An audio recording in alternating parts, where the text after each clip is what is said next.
BJ will start with you, followed by Ron, and then Prater. Hey, Ken, this is BJ Rains with Idaho Press newspaper here in town. Look forward to working with you. Welcome to town. What just tell us, I guess, first about the opportunity here, and I think you're muted still, but why this made sense for you at this point to join the staff. Hey, BJ, nice to meet you, man. Boise State has always been a place that I've always viewed as a special program. I've been fortunate enough over the course of my career, whether it was as a player and over the course of my coaching career, to work with a lot of guys that have either been here as a player or been here part of the program as a coach. And so I've always got an opportunity to hear about what Boise State was all about and had a lot of Boise State influence over the course of my time. And so the opportunity presented itself to get a chance to be here. And I couldn't possibly pass up on that opportunity to not only be a part of this, but to continue to grow professionally, be a part of this tremendous staff that Coach Avalos is putting together.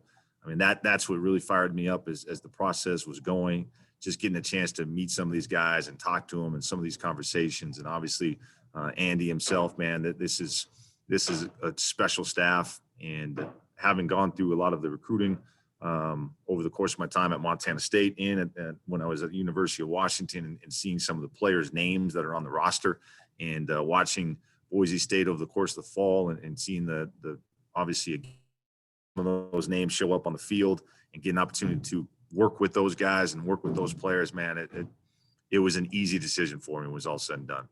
When it was announced that Jeff was going to Texas, there was a lot of media speculation or whatever that you might, be a candidate for the head coaching job there. What was that? What did that come about at all? Was that something you were interested in, or how'd that all kind of play out? Yeah, I mean, obviously Montana State is that's my alma mater. That's a place that's special and dear to my heart, always will be. I'll always have an eye on Montana State as far as it continues to progress and it continues to go and do big things, and as it should. Coach Choate's done a tremendous job of building that program up and making Montana State a brand that I think is very recognizable in the Northwest and hopefully continues to be across the country. But again, the timing of things, just you can't control timing, right? And that's one thing in this profession. That's one thing in life that you really can't control timing. And when opportunities present themselves, as Boise State did, I jumped all over that opportunity. And despite the timing of everything that is happening now at Montana State, the timing was right for me to be here at Boise State. And final one for me, we look at, I know coaching is coaching, but we look and see, some guys from Montana State on the staff, from UC Davis, just a younger staff in general than maybe has been here at Boise State in the past. How hungry is this staff? How hungry are you guys to prove yourselves is the right word, but take this challenge at a higher level of football, and all you guys seem like a lot of you are in the same boat here. Yeah, no, that's a great question, and I love the hungry that you mentioned there. I think humble and hungry is something that we're all grasping onto and are really trying to. That's part of who we are here at Boise State. That's something that Coach Avalos preaches and talks about all the time. That's something that's dear to me as well, as far as having that humble mentality, but that drive, that never satisfied mentality, that hunger to get better. And I think that's why, again, I wanted to take this jump and take this leap and be a part of this staff, because you can just hear that in every conversation that we have as a staff. You can hear that when I'm talking to Coach Danielson. You can hear that when I'm talking to Coach Collins, with Coach Maele. I mean, it goes down the list, and it's just like, man, we're all on the same page. We're hungry. We want to go out and put the best product on the field as far as Boise State football is concerned, specifically the defensive side of the ball. And there's a lot of guys that are excited for an opportunity that we may never have not gotten over the course of our careers. And this is our chance to go out there and show what we got. Thank you. Appreciate it. Hey, Coach. I'm Ron Counson with the Idaho Statesman here in town. Nice to meet you. Nice to meet you. So you look back on your playing career at Montana State, and you put up 491 career tackles. That just seems like an ungodly number, Having lived that, how does that uniquely qualify you to teach the safety position? I think you can get caught up a little bit as far as not every good player is a good coach. And just because I was, had a lot of tackles to my teammates, first and foremost, I had some great teammates that just kind of, hey, Kane, knock this guy down and you can go get the stat, right? No, I think my ability as a safety, what I prided myself on is understood. I understood the whole picture, the big picture. I saw the big picture. I was able to communicate with my corners, the second level, the front guys. And in turn, as a coach, I was capable of starting to see the big picture as well. And I think that's one thing that I want to bring to the safety room and make sure that my guys understand is that, hey, we got an opportunity as a safety to see everything from back there. And we've got to see that big picture all the time. We've got to be able to communicate what we're seeing with the second level and the front guys and make sure that everyone, all 11 guys are on the same page.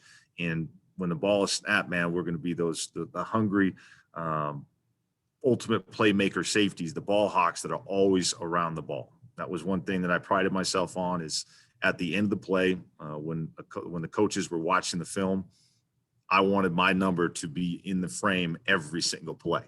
Regardless of if I was the safety on the backside and the ball was going the opposite direction, I wanted to make sure that I was in on that play and I was going to run as hard and as fast as I could and get to the ball as quick as I can. And if I can instill that in my players and get my safeties to the ball every single time, I think we got a chance to be decent as far as a secondary and in turn as a defense.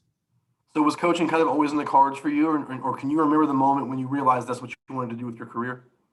Yeah, no, I fought it for a little bit. I fought it, and I thought I was going to be a business major and take the business route. My parents told me to go that route. Like, hey, my dad was a longtime teacher and coach. My mom was a longtime administrative assistant for a Montessori school, and so education was always, it was there, right?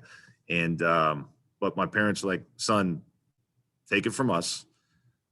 Go into business, do something where there's a little bit more money involved. And both my brother and I, for whatever reason along the way, we couldn't get away from it.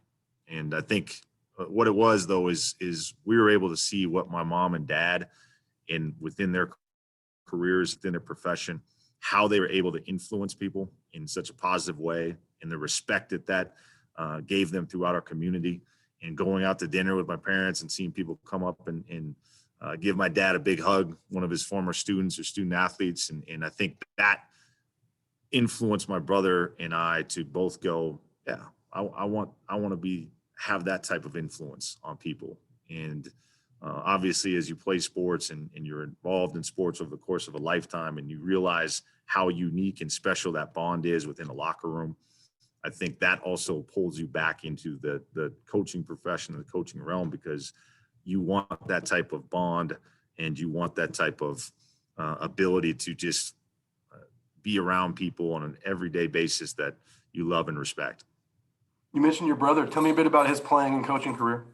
Yeah, so I've got my older brother, Kip, who was a big influence on me. He was 3 years older than me, and he was the one that always took me around, and my mom made him take me to wherever he was going as far as if he was going to go play basketball with his boys, I was going. If they were playing football in the background or in the backyard, I was involved. And so I learned from him how to be a competitor, how to be a great person. He was the smart one, so he was the 4.0 guy. I was a 3.7, so I underachieved in that regard. But he was a guy that just influenced me in a lot of ways. Went to Willamette University out of high school, played basketball there, 4-year starter, 4-year letter winner. And then he got into coaching right away and has now been a head coach at Willamette for a long time. And so just a guy that continues to have influence on me every day as far as we're able to bounce ideas back and forth on how to become better as far as not only as coaches, but just as fathers and as husbands and as people. Thanks, Coach. Welcome to town. Thank you very much. Appreciate you. We'll go Prater and then Tust. Hey, Kane, Mike Prater with KTIK Sports Radio. How you doing? Welcome to Boise. All right. Thank you very much. I appreciate it.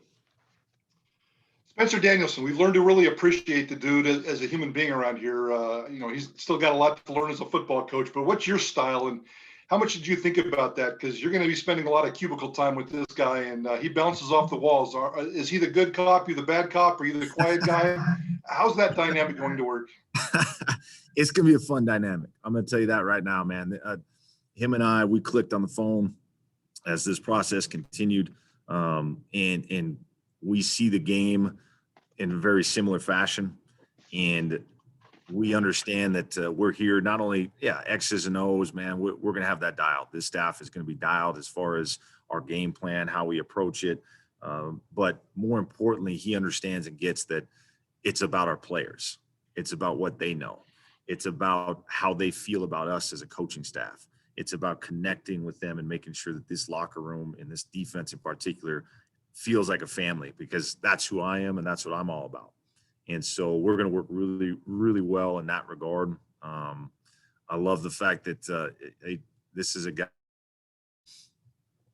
he's going to be able to handle the front with, look at our front coaches. We've got the front will be dialed.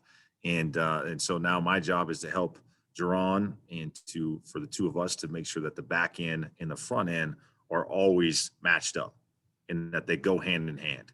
And it's going to be a fun time as far as being able to put this thing together as a staff and to have the front that we're going to have and match it up with the back that we're going to have. And we combine the two of them, and it's going to hopefully make all the Boise State faithful and the Boise State alum very proud of the product that we put out there. Tell me a little bit about your on the field battles with Tim Plow in the past. How many times have you guys butted heads, and what's your perspective? Did you love going against him? Did you hate going against him? How'd that work out? No, that's a great question.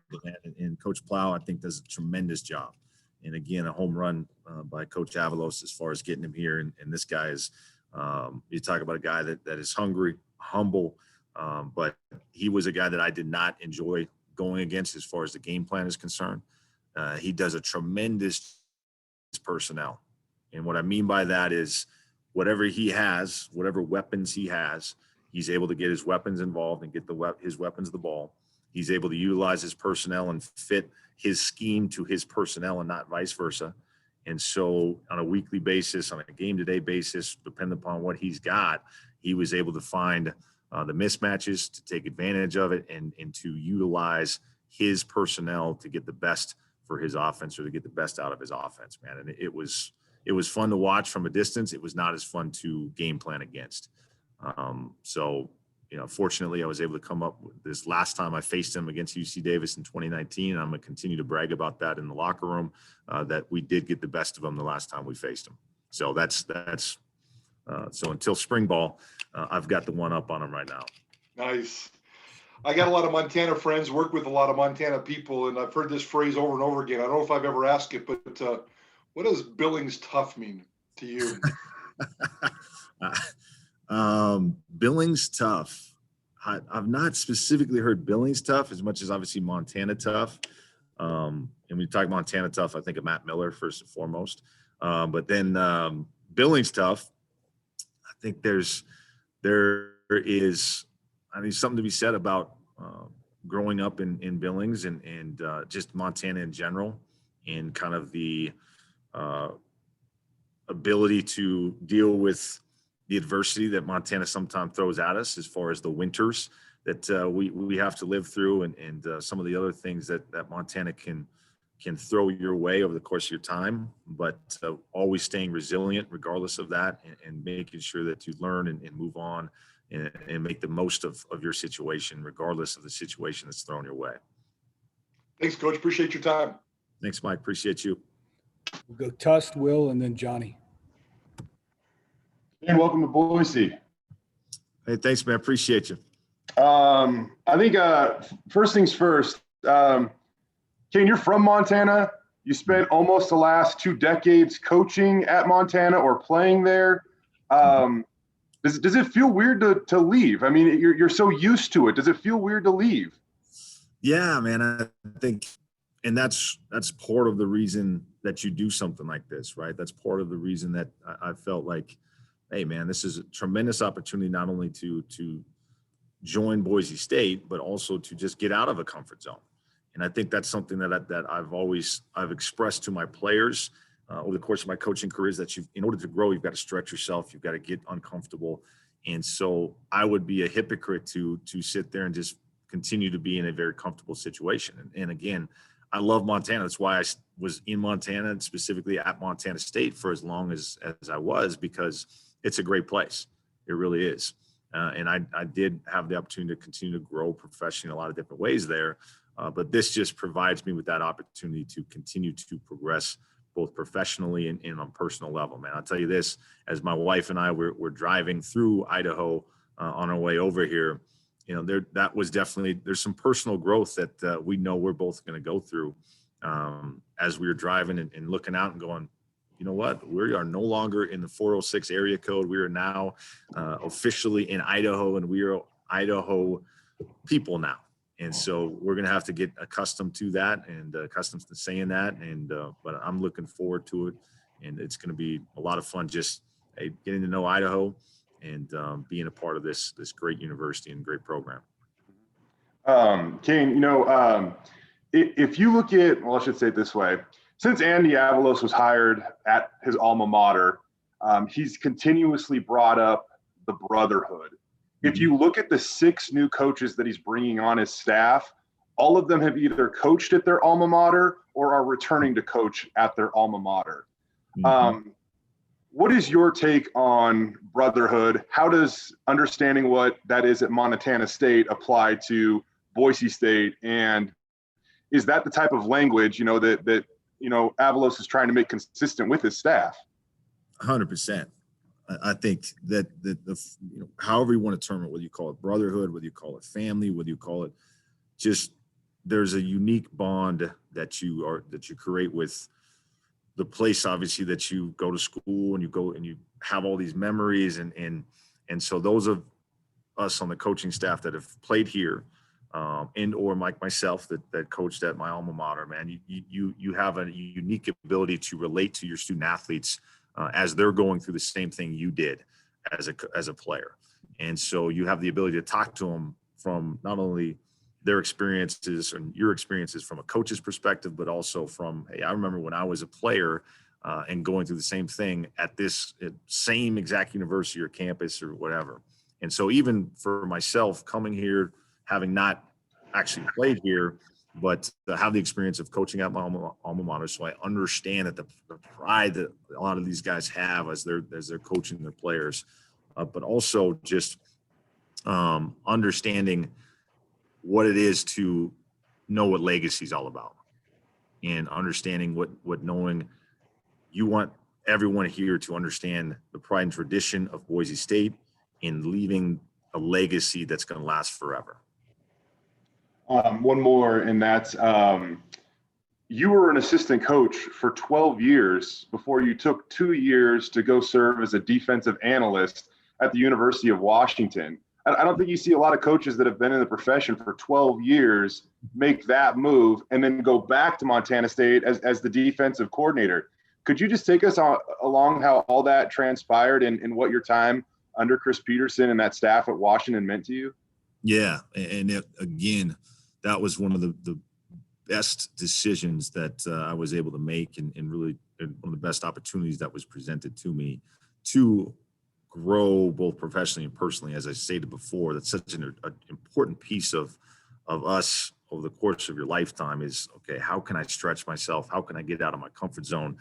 And you hit it on the head as far as, I mean, getting out of your comfort zone. I'm talking, I mean, I had some really, really deep roots there in Bozeman, man. You could imagine me to pack up my office when that move occurred, right? And so, but it was necessary for me to see something different, to go into a program that now I'm not connected with, as far as I didn't go to school there. I didn't coach there the last however many years. And so I had to relearn everything, essentially. I had to relearn what a program looks like from a recruiting standpoint, from just the whole thing. And, you know, the fortunate thing was that having worked with Coach Choate for a year at Montana State before going to UW, obviously with Coach Choate's connection with Coach Peterson. And so I had an idea what that program was all about. And so that helped bridge that gap a little bit. But it was such an awesome learning experience and growth in so many ways, man, both professionally and personally. And I think it allowed me to just take a step back from coaching in coaching a position and co-coordinating and all that stuff, and really dive into as many different things about running a program, to jump in as many meetings as I possibly could, both offensively, defensively, special teams. And those guys were so great about it, man. Coach Peterson, that whole staff out there, man, they were awesome as far as just allowing me to just not only obviously do what I had to do within my role, but to really expand my knowledge of everything as much as I possibly could. And I was just over there like a sponge, man, just soaking it all up. And then was able to come back and the 2 years afterwards and really put that new knowledge on display as best I could. Yeah, I really appreciate it. By the way, I didn't think anybody would top Andy's tackle numbers on this staff, but 491 is ridiculous. Hey, again, I had some great teammates, man. I jumped on a lot of piles. Thank you. Thank you. We go Will, Johnny, and then Alex. Hey, kid, congratulations. Welcome to Boise. Thanks, Will. Appreciate it. Throughout the duration of your entire coaching career, what coach has had the greatest influence on you and why? Man, that's a great question. That's a really good question. It's hard to pinpoint exactly. I think, Pete Kwiatkowski is a guy that obviously helped me. He was my defensive coordinator and position coach along the way as far as when I was playing. And he was a huge influence of just getting me into college coaching initially. He was the guy that, as I got done, I had a brief cup of coffee at the next level. And when I came back and had to finish up my degree as far as student teaching was concerned, he was the one that kind of asked and initially kind of pushed me to get into this student assistant role for them. And then I just kind of progressed from there. And as I said before, fell in love with the profession, and I've been doing it ever since. But he was definitely a guy that was a huge influence in me just to get me into it and get me going. Coach Kramer, the head coach at the time, obviously was a big piece of that as well. The big human was, if he asked you to do something, you weren't going to say no.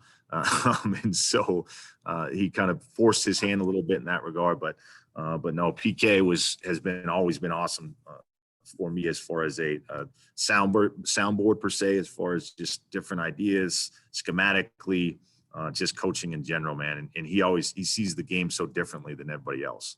And so just trying to sit down and hit with him and break down film when I was at Washington and kind of seeing what he was seeing, man, that was like, it's like a master's program in football. And so PK was a big part of where I'm at, not only my knowledge of the game, but just getting into this coaching thing in general. Gosh, dang it. There's obviously my position coach, John Rushing, who passed away, unfortunately, over the past this last summer. And he was a big time influence. And that's the one thing that I took from Coach Rush, man, was he had such an impact on all of us within our secondary room. And when, his unfortunate passing, when we all kind of got together and started talking about it, that's when I started to realize how much influence he really did have on me over the course of my time. And Coach Rush had a whole different approach to how he handled things. He was very demanding. And that was one thing that I wanted that I'd still take from is he had a standard that he upheld with his guys no matter what. But if you didn't get up to those standards, if you didn't, he would let you know, and he did it in a different, I'll just put it a different way than I do it in that regard. But he's had a huge impact on me in the regard that as far as, hey, this is the standard. And if you're not up at the standard, man, we've got to talk about it. We've got to get you there. And I could go on, man. I could go on and on, but I think those two guys obviously stand out just from both my playing days and getting initially into this coaching thing. When it comes to your safeties at Boise State, what qualities and characteristics do you want them to have? Mm-hmm. First off, they got to have a desire, man, a passion for the game of football. I mean, that to me is such a big part of being a successful college athlete, successful college football player. It's just that desire and the passion for this game, because we are going to ask a lot of you over the course of your career, 4 or 5 years. We're going to ask you to sacrifice a lot. But if you love this thing and you love this game, it's not going to matter to you. You're all in all the time. And so I want my guys to have that desire, that passion for the game of football. along that, they're going to want to learn and take as much as they can from myself, from all of us coaches, and soak it all in. So they're going to be intelligent, man. We have to be the quarterbacks of this defense. We have to be able to communicate. And so my guys are going to be freaking passionate. They're going to be communicating, intelligent. And then we got to be freaking physical safeties. The guys are going to come downhill and not afraid to fill in the box, be a part of our run stop as far as our overall big picture is concerned. And then forcers, if that guys are going to try and take shots across the middle, take shots in the seams, our guys, they're going to know and feel our safeties in the back end. Thanks, Kane. Congrats. Thank you very much, Will. Appreciate it. Hey, Coach. Johnny Mallory, KTIK Sports Radio here in Boise. Welcome. John, thanks, man. Appreciate it. Did you call plays as a DC up there in Bozeman? I did. Okay. Do you know what the roles are going to be with you and Coach Danielson, maybe in that regard? Since he's coming from a D-line coach, this will be his first time as an actual coordinator. Has Coach Avalos talked to you about what your guys' roles will each be? And if so, what did he say? Yeah, and I think that was definitely part of our discussion as this process started to come about and continue to progress, is what they saw this position or this my position, my role on the staff would be. And part of that is just here to help and support Spencer and to help and support all of our guys as far as our staff is concerned. But, Spence being a guy that is new to that role, hey, he's going to lean on us, and we've got a great staff, and it's not just myself, but all of us on our defense side of the ball. This is going to be a collaborative effort to put this defense together, and Spencer's going to freaking do a great job of coordinating it from the wherever he wants to coordinate it from, and we're going to help him, and that's my role in the back end, is to connect that front piece with the back piece, as I was saying earlier, and make sure that the back end is all tied into everything we're doing up front, and that he feels comfortable with the coverages that we have going into that game plan, and that he feels comfortable with whatever calls that he's got on his play sheet. He knows that back end is going to be dialed and ready to go. And my job is to make sure he feels comfortable as a play caller with that. And lastly, for me, when you heard that Jeff was going to Austin, you're a legendary football figure there in Bozeman, obviously, with what you player. Did you think you might get that gig? Did you talk to the AD about saying, hey, I want this if I'm in the hunt? Like, how did that work out? Because you got here so quick, and Montana State still has yet to fill the position, as far as I know. Mm-hmm. Yeah, no. So Montana State's they have a process that they've got to go through, and they're going to go through their process. They're going to do their due diligence, and I have no question in my mind that they're going to put the right person in that chair as the head guy going forward. I'm here in Boise. I'm a Boise State Bronco. As I said before, you can't control timing when it comes to both in life and in this profession. And in turn, man, I took full advantage of the opportunity that was presented in front of me, an opportunity to be a part of an unbelievable staff, to work with Andy Avalos and to be a part of the Boise State program going forward, man. And I jumped all over that. And so I'm obviously going to keep an eye on Bozeman as far as how their process continues, and they're going to find that right guy, and it's going to be fun to watch. But right now I'm a Boise State football, and I'm all in. Thanks, Coach. Welcome. Thanks, John. Alex, you wrap us up here. Yes, Coach, congratulations. You were missed here in Bozeman, of course. Thanks, Alex. About you're saying you're all focused on Boise now, but what's your final message to Bobcat fans as you take this next step in your career? And that piece is always the hardest part of these type of transitions. That piece is always going to be, where you're at, no matter if you do this profession the right way, if you do this coaching thing the right way, it should always be hard for you to leave and move on. And I'm going to miss my Montana State, the players, first and foremost. I'm going to miss them. They are why opportunities like this present themselves to us coaches. And so I wouldn't be here. I wouldn't have this opportunity if it wasn't for the players at Montana State. And so I am so grateful and blessed to have worked with them for the last couple of years. And they are everything to that program, and they're going to continue to be everything for that program. And that's why I have no question in my mind that that program is going to continue to be successful because of the players that are there, the culture that is there, and the locker room. That it's going to be a special place. So I'm fired up for them to continue to push forward towards the fall of 21 and to have a great fall of 21. But my bottom line message is, hey, I love you guys. I love that staff. I love Bozeman as a community and in the Bobcat Nation as a whole. And I'm always going to miss you. But I'll always love and support you from Boise. Thanks, Coach. Congrats. Thank you very much. All right, guys. I appreciate the time. Thanks, Kane. I'll be in touch about some future media opportunities, hopefully later this week. But if you guys need anything else, don't hesitate to reach out.